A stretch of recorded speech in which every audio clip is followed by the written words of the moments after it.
While constructing our film opening, we had to learn a variety of new technical skills in order for our film to be a success. First off, we had to learn how to use the necessary equipment, including the camera.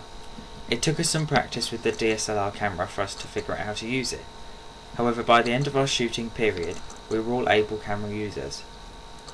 We also found that the use of a tripod helps greatly when trying to achieve a steady shot, such as the scene where our victim descends down the staircase and into the basement, as an unsteady shot would have killed the tension.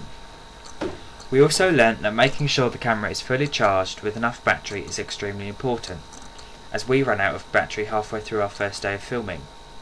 However, luckily we had another battery pack, and so we could continue filming without any major problems. Upon filming our opening, we had originally planned to use our victim's torch as the only source of light in the house. However, after trying this out, we realised that it was in fact too dark, as the camera could not see anything. We therefore had to increase the lighting slightly by using a lamp and a mobile phone aimed at the subjects being filmed, and we found that this created a good effect, as the film still looked dark enough to resemble the power being cut off. Also, the torch which we used to film the first few scenes with ended up breaking. In our film, our victim drops her torch down the staircase as she is dragged up into the hatch, which, after capturing the shot, we realised the fall had actually shattered our torch. We then had to use a spare torch which another group member had with him to film the rest of the scenes, and our little mishap ended up going unnoticed. It was also the first time any of our members in our group had used the Max, and so it took us several lessons to get used to the new controls.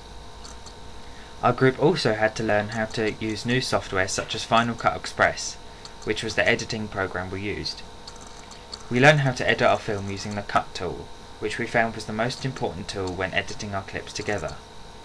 We also learned how to insert credits into our film, as well as deciding which font to use and where to position them onto the shot, which was very important, as without credits our film would not have looked like an actual film opening. We also made use of being able to insert sound effects into our film, and we used several, including a child's laughter and ghostly breathing. We had to learn how to adjust the volume of these sound effects, however, as in the scene where our victim opens a door that was slammed behind her, the diegetic sound of the film overpowered the sound effects, and they could not be heard at all. We overcame this by reducing the volume of the character's own breaths and then increased the non-diegetic breathing sound effect, making it heard.